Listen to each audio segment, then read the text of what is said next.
दोस्तों, capital of learning YouTube channel में आप सभी का स्वागत है। इस वीडियो में हम जो है टेस्ट 9 लेकर आए हैं और आप लोगों को एक ब्रेकिंग न्यूज है कि जूनियर शिक्षक भर्ती परीक्षा 2021 की आपकी संपूर्ण विज्ञापन जारी हो गए हैं। जाके हमारे चैनल पे आप देख लीजिए, वहाँ पर बताए गए हैं कि कब से आपकी आवेदन तिथि होनी है और आपकी जो है 18 अप्रैल को परीक्षा तिथि घोषित कर दी गई है। तो समय बहुत कम है, तो ऐसे मॉक टेस्ट आप लगाते रहिए। आपके लिए मॉक टेस्ट हम रोज़ लेकर आते रहेंगे। तो चलिए वीडियो को शुरू करते हैं। तो पहला क्वेश्चन आपका है कि गुप्त वंश के संस्थापक कौन था या कौन थे। तो पहले बताइए, ऑप्शन है घटोत्कच या श्रीगुप्त, चंद्रगुप्त या आपका इसमें है आपका घटोत्कच या चंद्रगुप्त या श्रीगुप्त या इनमें से कोई नहीं। तो करेक्ट आंसर आपका हो जाएगा इसमें श्रीगुप्त। आपके क्या थे, गुप्त वंश के संस्थापक इनको माना जाता है। और ये कब बने थे, तो ये आपके जो है 275 ईस्वी में आपके ये सिंहासन पर बैठे थे। और दूसरे कौन थे, ये घटोत्कच थे। और घटोत्कच के अगर बारे में बात किया गया तो ये श्रीगुप्त के क्या थे, ये पुत्र थे। और वास्तविक संस्थापक किसे माना जाता है, तो वास्तविक संस्थापक 319 ईस्वी में चंद्रगुप्त प्रथम को वास्तविक संस्थापक माना जाता है। तो इसमें दो क्वेश्चन हमेशा लोगों को कन्फ्यूजन क्रिएट करता है कि गुप्त वंश का संस्थापक अगर पूछेगा तो करेक्ट आंसर आपका श्रीगुप्त हो जाएगा। अगर पूछेगा वास्तविक संस्थापक तो वास्तविक संस्थापक आपके चंद्रगुप्त प्रथम थे। इन्होंने महाराजा धीराज की उपाधि धारण की। तो गुप्त वंश के ऐसे पहले राजा थे जिन्होंने अपने आगे जो है महाराजा धीराज की उपाधि धारण की थे। इसके पहले जितने भी लोग थे ये सब सामंत हुआ करते थे, इसीलिए इन्होंने राजा की उपाधि नहीं धारण किए थे। चलिए अगला देखते हैं। निम्नलिखित में से किसकी तुलना मैकियावेली के प्रिंस से की गई है, बताइए किस बुक की। तो कालिदास की मालविक्रम है, कौटिल्य का अर्थशास्त्र है, या वात्स्यायन का जो है कामसूत्र, या तिरुवल्लुर का तिरुकुल्लुर, बताइए। तो करेक्ट आंसर आपका हो जाएगा कौटिल्य का जो अर्थशास्त्र है, इसको जो है प्रिंस के मैकियावेली उनकी पुस्तक है उसकी तुलना की गई है। और कौटिल्य को मैकियावेली, भारत का मैकियावेली भी कहा जाता है। और अर्थशास्त्र इनकी पुस्तक है जो कि राजनीति शास्त्र पर लिखी गई है। इसमें कुल कितने भाग हैं, तो कुल इसमें आपके 15 भाग हैं। और ये चंद्रगुप्त मौर्य जो थे किसके, मगध के, और मगध में मौर्य वंश के संस्थापक जो चंद्रगुप्त थे उन्हीं की ये प्रधानमंत्री थे। कौटिल्य इनका नाम था, इन्हीं को विष्णुगुप्त कहते हैं और इन्हीं को चाणक्य भी कहते हैं। तो इनका नाम चाणक्य भी आप लोग याद रखिएगा। और अन्य ऑप्शन की बात करते हैं तो कालिदास, इनको भारत का शेक्सपियर कहते हैं। और मालविक्रम और इनका अभिज्ञान शाकुंतलम, रघुवंशम, ये सब विश्व प्रसिद्ध कृति है इनकी। और रघुवंशम को विश्वकोश का जो है सब संस्कृत के विश्वकोश का सबसे बड़ा पुस्तक कहा जाता है। इसको महाकाव्य की संज्ञा दी गई है। और कालिदास जो है किसके राज दरबार में रहते थे, ये भी पूछा जाता है। तो गुप्त वंश के साम्राज्य में जो चंद्रगुप्त द्वितीय थे, चंद्रगुप्त प्रथम नहीं, चंद्रगुप्त द्वितीय के 9 रत्नों में से एक थे कौन, कालिदास। अगर बात करते हैं वात्स्यायन की, तो इनकी कामसूत्र, ये कामसूत्र पर पुस्तक लिखी है, ये भी बहुत फेमस पुस्तक है। और बात करते हैं तिरुवल्लुर के तिरुकुल्लुर, तो ये किस समय रहते थे, ये दक्षिण भारत के कवि थे। इन्होंने रामायण पे टीका लिखा है, तो ये इससे संबंधित हो गए आपके। तो चलिए अगला क्वेश्चन देखते हैं। ऐसे ही क्वेश्चन एग्जाम में पूछे जाते हैं, संभावना बहुत ज़्यादा होती है। तो अगला देखते हैं कि तीर्थकरों के क्रम में अंतिम में कौन थे, बताइए। तीर्थकर जैन संबंधी थे। तो ऋषभदेव पहले हैं, पार्श्वनाथ या मणि सुरवत या महावीर। तो अंतिम की अगर बात करते हैं तो ये महावीर स्वामी की बात करते हैं, ये 24वें तीर्थकर थे। अगर पहले की बात करते हैं तो आपके ये पहले ऋषभदेव हो जाएंगे। और अंतिम की बात करते हैं तो ये आपके जो है महावीर हो जाएंगे। और 23वें तीर्थकर पूछा जाता है, तो 23वें तीर्थकर आपके पार्श्वनाथ थे। महावीर स्वामी की बात करते हैं तो इनका जन्म जो है कहाँ पर हुआ था, कुंडल ग्राम में। और इनकी मृत्यु कहाँ पर हुई थी, पावापुरी में। दोनों क्वेश्चन बहुत ही पूछा जाता है। ये लिच्छवी वंश की चेटक की जो है राजा थे, उन्हीं की जो है बहन थी, उन्हीं की जो है ये पुत्र थे कौन, महावीर स्वामी। और इनको जो जैन धर्म के जो है 24वें तीर्थकर भी कहा जाता है। इन्होंने जैन धर्म को आगे बढ़ाया और महात्मा भी मतलब इनको कहा जाता है। महावीर से एक है कि महावीर और गौतम बुद्ध जो है ये लोग समकालीन थे, लगभग आसपास के थे। और महावीर और जैन धर्म जो इन्होंने दिया है, तो इनमें इन्होंने एक शब्द जोड़ा है अहिंसा। पूछा जाता है कि जैन धर्म में कौन एक शब्द जोड़ा है, तो अहिंसा जो किससे, अस्तेज हो गया। और ये अहिंसा हो गया। और ये आपका ब्रह्मचर्य हो गया।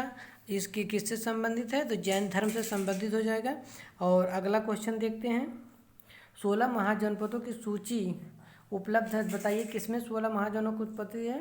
तो महाभारत में, अंगुत्तर निकाय में, छंदोग्योपनिषद में या संयुक्त निकाय में? तो करेक्ट आंसर हो जाएगा अंगुत्तर निकाय में 16 महाजनपदों की जो है सूची उल्लेख है। और जो है जैन धर्म की भगवती सूत्र में 16 महाजनों की जानकारी मिलती है।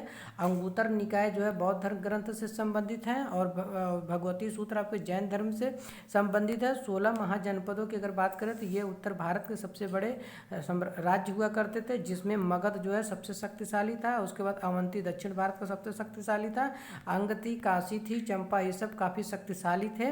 और पूछा जाता है कि सबसे दक्षिण में कौन था? तो ये पोटन थी, उसकी राजधानी क्या थी? पोटन। और इसको प्रतिष्ठानपुर भी कहा जाता है, इसको कहते हैं।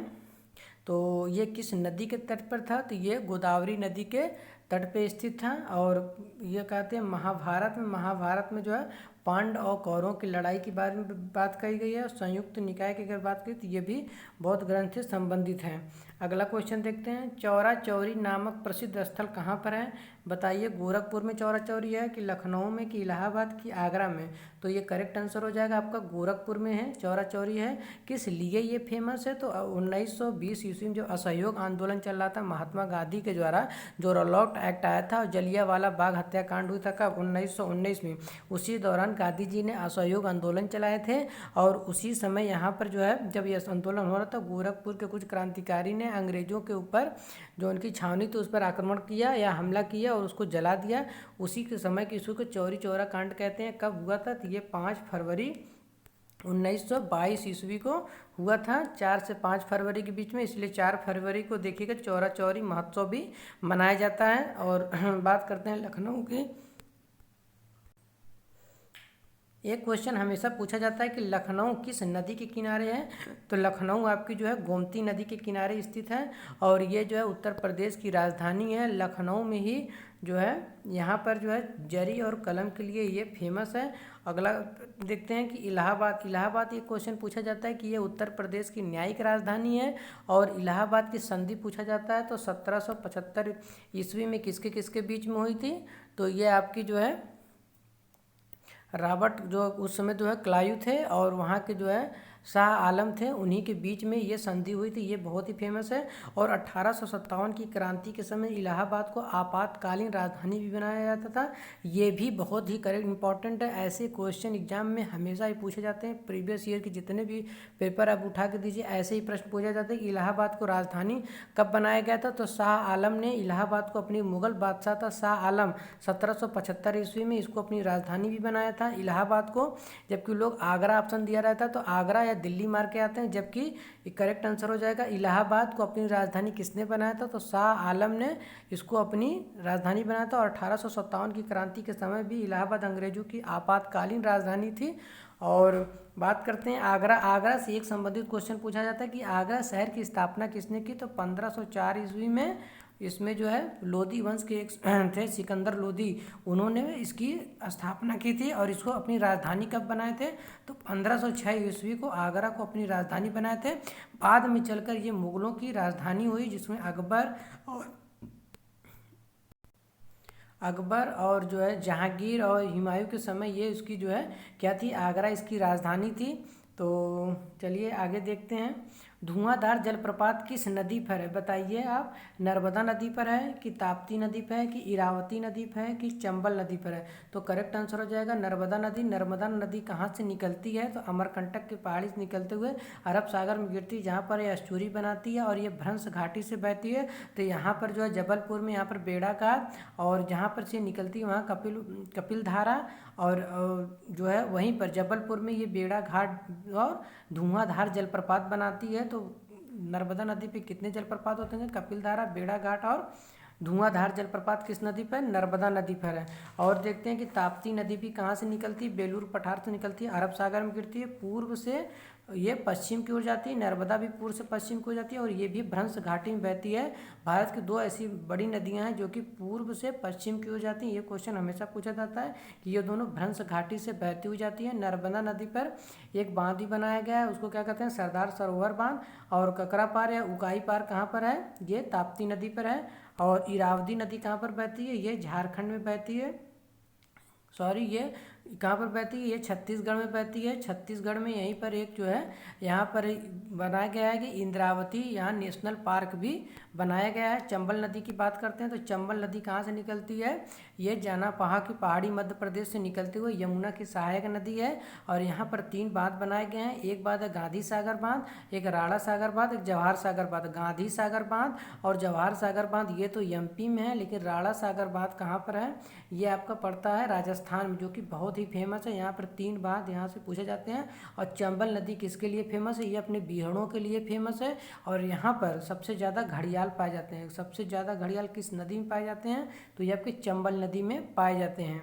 अगला देखते हैं, भारत का सबसे बड़ा जनजाति समूह क्या है? तो बताइए ऑप्शन। गौड़ जनजाति है, इरूला है, पानियान है या आपका राजी। तो करेक्ट आंसर हो जाएगा गौड़ जाति भारत की सबसे बड़ी जनजाति है। ये कहाँ पर पाई जाती है? छोटा नागपुर के पठार में पाई जाती है, मध्य प्रदेश में पाई जाती है, झारखंड में और छत्तीसगढ़ में गौड़ जनजाति पाई जाती है, जो कि भारत की सबसे बड़ी जनजाति है। और वीडियो को तुरंत लाइक कर दीजिए जल्दी से और अपने मित्रों में इसको शेयर कर दीजिए ताकि ऐसे ही वीडियो उनको भी देख पाएँ। यहाँ पर काफ़ी ज़्यादा डिस्कशन हो रहा है। देखिए यहाँ से 10 क्वेश्चन ही दिन भर में पढ़िए, लेकिन उससे आप 100 क्वेश्चन बनाने की कोशिश करिए। लोग क्या करते हैं कि 100 क्वेश्चन सोचते हैं पढ़ लें और 10 ही क्वेश्चन याद रह जाता है। नहीं, कुछ चीज़ों को लिंक करके, जैसे कोई ऑप्शन देखें तो उससे कई ऑप्शन निकालिए। ठीक, तो जल्दी से मित्रों में शेयर कर दीजिए और चैनल को लाल बटन दबा के सब्सक्राइब कर लीजिए। चलिए अगला क्वेश्चन देखते हैं। भारत की प्रमुख खाद्य फसल क्या है बताइए? तो आपका चावल है, गन्ना है, गेहूं है या मक्का। तो भारत की खाद्य फसल, ज़्यादातर लोग ऑप्शन लगा के आते हैं कि गेहूं है। नहीं, भारत की खाद्य फसल प्रमुख है चावल, क्योंकि चावल हर मौसम में बोई जाती है। और ये पूछा जाता है कि चावल उत्पादन में भारत में सबसे ज़्यादा कौन स्थान पे है? तो पश्चिम बंगाल, इसको कहते हैं वेस्ट बंगाल, भारत पे नंबर स्थान पे है। दूसरे स्थान पर कौन है? दूसरे स्थान पर पूछा जाता है तो आप बताएंगे आंध्र प्रदेश। और तीसरे स्थान पर आपका यूपी हो जाएगा। और बात करते हैं गन्ना की, तो गन्ना में उत्तर प्रदेश सबसे ज़्यादा पर है। और एक क्वेश्चन हमेशा पूछा जाता है कि गन्ना जो है चीनी सबसे ज़्यादा उत्पादन कहाँ किया जाता है? तो उत्तर प्रदेश में। ठीक, गन्ना और चीनी का उत्पादन सबसे ज़्यादा उत्तर प्रदेश में किया जाता है। लेकिन एक क्वेश्चन एग्जाम में हमेशा फंसा देता है लोगों के कि चीनी मिल सर्वाधिक मात्रा में कहाँ पर है भारत के किस राज्य में? तो वो महाराष्ट्र में। ये क्वेश्चन हमेशा एग्जाम में पूछा जाता है, लोग उत्तर प्रदेश लगा के आते हैं। तो चीनी मिल पूछेगा, फैक्ट्री तो कहाँ पर है? महाराष्ट्र में। अगर गन्ना का उत्पादन और चीनी का उत्पादन पूछेगा तो उत्तर प्रदेश में हो जाएगा। उत्तर प्रदेश आलू के उत्पादन में, शहद के उत्पादन के, दूध के उत्पादन में, आंवला के उत्पादन में, गन्ना के उत्पादन में प्रथम स्थान पर है। अगला देखते हैं, गेहूं के उत्पादन में सबसे प्रमुख कौन है? तो उत्तर प्रदेश गेहूं के उत्पादन में, उसके बाद आपका पंजाब हो जाएगा। ठीक, अब प्रतिशत की मात्रा में पूछेगा तो पंजाब में प्रतिशत की मात्रा में सबसे ज़्यादा गेहूँ पैदा किया जाता है। बात करते हैं मक्का उत्पादन में सबसे ज़्यादा कहाँ पर है? तो मक्का सबसे ज़्यादा कौन उत्पादन करता है आपका? ये आपका हो जाएगा, मक्का उत्पादन में आपका हो जाएगा। और ये आपका सबसे ज़्यादा मक्का कहाँ पर उत्पादन होता है? महाराष्ट्र में मक्का सबसे ज़्यादा उत्पादित होता है। अगला देखते हैं। और एक क्वेश्चन हमेशा पूछा जाता है कि वर्ष भर बोई जाने वाली फसल, तो वर्ष भर बोई जाने वाली फसल कौन सा आपकी? मक्का वर्ष भर बोई जाती है। ये क्वेश्चन हमेशा पूछा जाता है। अगला देखते हैं, भारत की प्रसिद्ध लैगून झील बताइए। तो लैगून झील भारत की कौन है? डल झील है कि मानसरोवर झील है कि चिल्का झील है कि पुलिकट झील है? तो ये भारत का मैप है और यहाँ पर जो है चिल्का झील कहाँ पर स्थित है? तो करेक्ट आंसर आपका चिल्का झील हो जाएगा। चिल्का झील कहाँ पर स्थित है? तो ये उड़ीसा में है। और ये सबसे बड़ी लैगून उसे कहते हैं, जैसे ये समुद्र है उसका पानी अंदर की तरफ चला जाता है तो यहाँ पर कुछ दिन बाद ये बंद हो जाए तो उसी को क्या कहते हैं? यहाँ पर लैगून झील बन जाता है। तो ये आपका उड़ीसा में। और भारत की सबसे बड़ी खारी पानी की भी झील है कौन? चिल्का झील। और अन्य ऑप्शन की बात करते हैं तो डल झील और बूलर झील, 2 झील ऐसे हैं। और नागीना झील, डल झील, बूलर झील, ये कहाँ पर है? जम्मू कश्मीर में है। और डल झील भारत, और बूलर झील क्या है? कि भारत की सबसे बड़ी जो है मीठे पानी की झील है कौन सी? वुलर झील। कहाँ पर है? जम्मू कश्मीर। मानसरोवर की बात करते हैं तो ये चीन में के तिब्बत में स्थित है। मानसरोवर से कई नदियाँ निकलती हैं, जैसे आपकी ब्रह्मपुत्र नदी हो गई, सतलज नदी हो गई, सिंधु नदी कहाँ से निकलती है? मानसरोवर झील से निकलती हैं। और कैलाश पर्वत भी यहीं पर स्थित है। कहाँ पर? मानसरोवर में। कहाँ पर है? चीन के तिब्बत में। अगला देखते हैं, पुलिकट झील कहाँ पर है? पुलिकट झील की अगर बात करते हैं तो ये आपका आंध्र प्रदेश और तमिलनाडु के बॉर्डर पर है। यहीं पर सतीश धवन अंतरिक्ष केंद्र भी स्थापित किया गया है। पुलिकट झील पर जो है यहाँ पर रॉकेट लॉन्च किया जाता है भारत का। अगला क्वेश्चन देखते हैं कि कौन सा है। अगला है, दुधवा राष्ट्रीय उद्यान कहाँ पर स्थित है? तो मध्य प्रदेश में है कि उत्तर प्रदेश में है कि तमिलनाडु में है कि उड़ीसा में है? तो आपका करेक्ट आंसर हो जाएगा दुधवा राष्ट्रीय उद्यान पीलीभीत में है।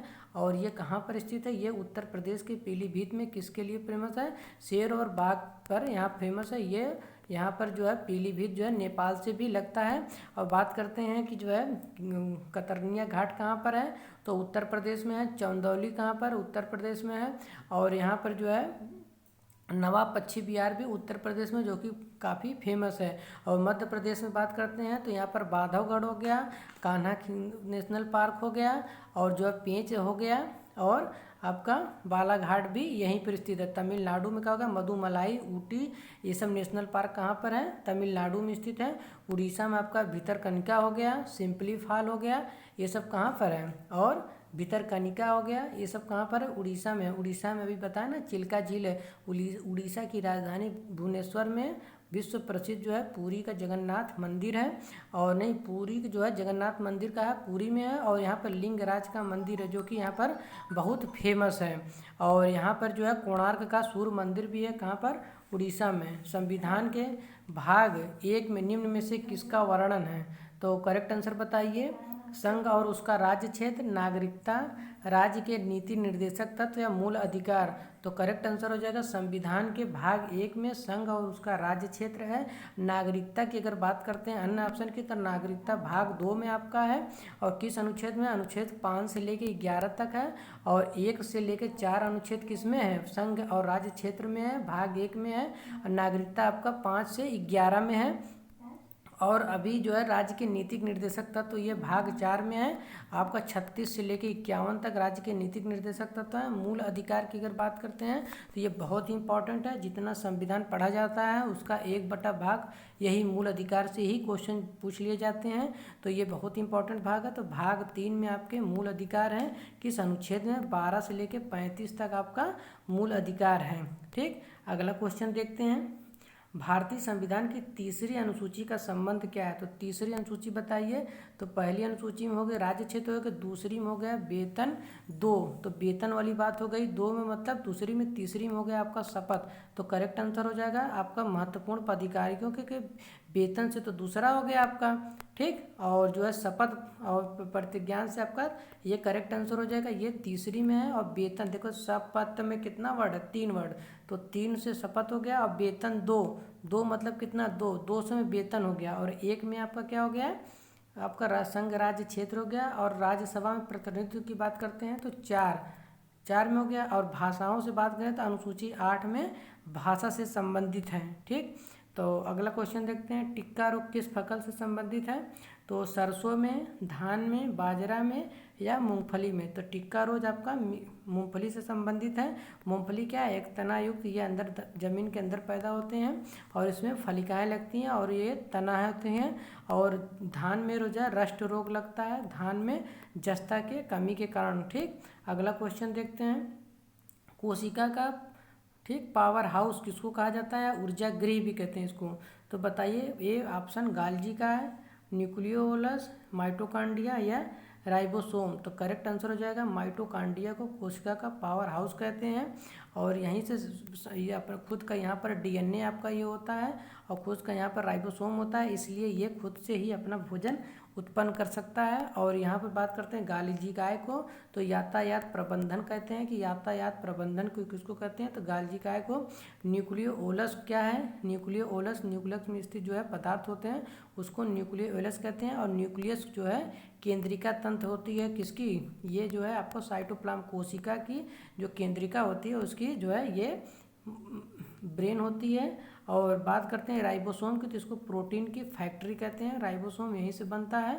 ठीक, अगला क्वेश्चन देखते हैं। आपके कंप्यूटर में निम्नलिखित में से कौन सी मेमोरी दर्शाता है, बताइए। रैम हो गया, DSL हो गया, USB हो गया, लैन हो गया। तो करेक्ट आंसर हो जाएगा रैम, जो है रैंडम एक्सेस मेमोरी, ये आपकी जो है कंप्यूटर में मेमोरी है। एक होती है रोम, रैम जो है आपका वर्साटाइल है, जबकि रोम जो है क्या, नॉन वर्साटाइल है। मतलब ये जो पावर अगर ऑफ हो जाए तब भी नहीं जाती है, और कुछ लिख रहे हैं पावर अगर ऑफ हो गया तो ये रैम से जो है मेमोरी हट जाती है, जिस पे लिखा रहता है। और USB क्या है, यूनिवर्सल सीरियल बस है, इसमें ऐसे ऐसे जंक्शन लगे रहते हैं, और ये बैटरी का काम करता है। पावर जब चला जाता है तो ये बैटरी के काम करता है। और लैन की बात करते हैं, तो अगर यहाँ पर डिजिटल DSL का डिजिटल सब्सक्राइबर लाइन इसको कहते हैं, ये इंटरनेट को जोड़ने के काम आता है। और लैन को कहते हैं, लैन 3 प्रकार के जैसे होते हैं, एक होता है लैन हो गया, एक होता है आपका मैन हो गया, एक होगा आपका वैन हो गया। तो लैन लोकल एरिया नेटवर्क होता है, मैन हो गया मेट्रोपॉलिटन एरिया नेटवर्क, और वैन को वाइड एरिया नेटवर्क कहते हैं। ये नेटवर्क के 3 पार्ट हो गए हैं। लोकल वाले में थोड़ी दूर तक होता है, मैन में उससे ज़्यादा दूर, और वाइड में सबसे ज़्यादा दूर तक इंटरनेट का प्रसार होता है। अगला क्वेश्चन देखते हैं। व्यक्तिगत तौर पर किस कंप्यूटर का हम यूज करते हैं या किया जाता है, मिनी कंप्यूटर का, सुपर कंप्यूटर का, या माइक्रो कंप्यूटर का। तो करेक्ट आंसर हो जाएगा आपका माइक्रो कंप्यूटर। जो हम पर्सनल कंप्यूटर या लैपटॉप या कंप्यूटर यूज करते हैं उसको माइक्रो कंप्यूटर कहते हैं। सुपर कंप्यूटर वैज्ञानिक भाषा में यूज करते हैं, जैसे साइंटिफिक वगैरह, जैसे इसरो या जो है भाभा अनुसंधान केंद्र या DRDO द्वारा यूज किया जाता है। और मिनी कंप्यूटर भी कई उन्हीं के लोगों द्वारा यूज किया जाता है। सुपर कंप्यूटर सबसे ज़्यादा टेराबाइट में यूज किया जाता है, इसकी कार्य प्रणाली सबसे ज़्यादा होती है, इसमें एक साथ बहुत से लोग बैठकर काम कर सकते हैं। अगला क्वेश्चन देखते हैं। भारतीय आय में सर्वाधिक योगदान है कृषि का, विनिर्माण का, व्यापार का, या बैंकिंग। तो करेक्ट आंसर हो जाएगा आपका कृषि का, भारतीय आय में सर्वाधिक योगदान है। उसके बाद आपका जो है विनिर्माण का हो गया, फिर व्यापार का, फिर आपका बैंकिंग का हो जाएगा। ठीक, तो सॉरी दोस्तों, इसमें आपका विनिर्माण हो जाएगा। विनिर्माण लगभग आपका होता है 54 दशमलव कुछ पॉइंट होता है, और 49.5 पॉइंट आपका कृषि निर्माण में हो जाएगा। तो करेक्ट आंसर हो जाएगा आपका किसमें सबसे योगदान है, तो विनिर्माण में आपका। अगला देखते हैं। निम्न में से कौन सा एक उत्तर भारतीय नृत्य है, बताइए। कथक है कि मणिपुरी है कि उड़ीसी है कि कथकली है। तो करेक्ट आंसर हो जाएगा कथक, जो है उत्तर भारत का है, ये उत्तर प्रदेश में फेमस है। मणिपुरी की लोक नृत्य मणिपुर राज्य का, उड़ीसी जो है उड़ीसा राज्य का है। और कथकली जो है कहाँ चलती है, कथकली केरल में चलती है। केरल में एक और शास्त्रीय नृत्य चलती है मोहिनी अट्टम, भी कहाँ चलती है, केरल में। अगला देखते हैं। भारतीय शास्त्रीय नृत्य की सबसे प्राचीन शैली कौन सी है, चलिए बताइए। उड़ीसा है कि कुचिपुड़ी है कि भरतनाट्यम है कि कथकली है। तो करेक्ट आंसर हो जाएगा भरतनाट्यम, ये सबसे शास्त्रीय नृत्य सबसे पुरानी है, चोल काल में फेमस था ये। भरतनाट्यम तमिलनाडु से संबंधित है। भरतनाट्यम कहाँ पर होता है, तमिलनाडु में। अगला ऑप्शन देखते हैं कि इसमें और कौन से हैं। उड़ीसा कहाँ होती है, उड़ीसा राज्य में होती है। कुचिपुड़ी बताए हैं, कुचिपुड़ी आपकी आंध्र प्रदेश में होती है। भरतनाट्यम आपका तमिलनाडु बताए दिए। कथकली कहाँ पर होती है, केरल में होती है। और कर्नाटक में कौन सा होता है, तो यक्षगान कहाँ होता है, कर्नाटक में। अगला देखते हैं। भारत की सर्वाधिक प्राचीन लिपि कौन से, बताइए। सिंधी लिपि, प्राकृतिक लिपि, खरोष्टी, या ब्रह्मी लिपि। तो करेक्ट आंसर हो जाएगा आपकी ब्रह्मी लिपि भारत की सर्वाधिक प्राचीन लिपि है। तो करेक्ट आंसर ये हो जाएगा। और जितनी भी जो अशोक के अभिलेख लिखे गए हैं पहली बार में, अभिलेखी साक्ष्य जो मिले हैं उसे ब्रह्मी लिपि में ही लिखे गए हैं। और प्राकृतिक भाषा का यूज कहाँ किया गया पहली बार, तो अशोक के शिलालेख में अब प्राकृतिक भाषा में किया गया है।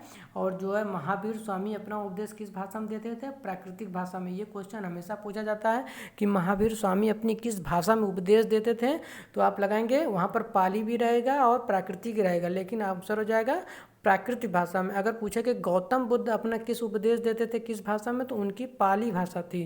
ठीक, ये कन्फ्यूजन हमेशा रहता है, तो इसको आप लोग इसको लिख कर रख लीजिए कि गौतम बुद्ध पाली भाषा उपदेश देते थे सार्वजनिक रूप से जन सामान्य में, और महावीर स्वामी आपकी प्रकृति भाषा में देखते थे।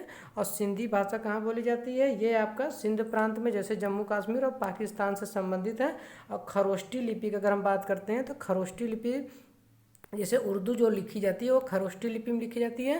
अशोक के जो शिलालेख मिलते हैं पश्चिमोत्तर भारत में वो खरोष्टी लिपि में ही या अरमाइक लिपि में लिखे गए हैं। और खरोष्टी लिपि जैसे उर्दू ये दाएं से बाएं की ओर लिखी जाती थी और ब्रह्मी लिपि कहाँ से बाएं से दाएं ओर लिखी जाती थी। तो ये दोनों में अंतर हो गया। तो ये था कुछ क्वेश्चन, उम्मीद है कि आप लोगों को बहुत पसंद आया होगा। ऐसे ही वीडियो हम लाते रहेंगे। 20 क्वेश्चन से आपको लगभग 100 या 150 क्वेश्चन मैं बना के बता रहा हूँ। वीडियो थोड़ा सा लंबा भले हो जाएगा लेकिन आप इसको नोट डाउन करिए, देखिएगा। ऐसे ही एग्जाम में क्वेश्चन वहाँ पर आपको मिलेंगे, तब आपको लगेगा कि हाँ वीडियो देखने का हमको जो है फ़ायदा हुआ है। तो चलिए ठीक है, तो आप जो है capital of learning YouTube channel को सब्सक्राइब कर लीजिए और बेल आइकन को भी प्रेस कर लीजिए ताकि हमारी लेटेस्ट वीडियो का नोटिफिकेशन आप तक सबसे पहले पहुँचे। Thank you for watching this video.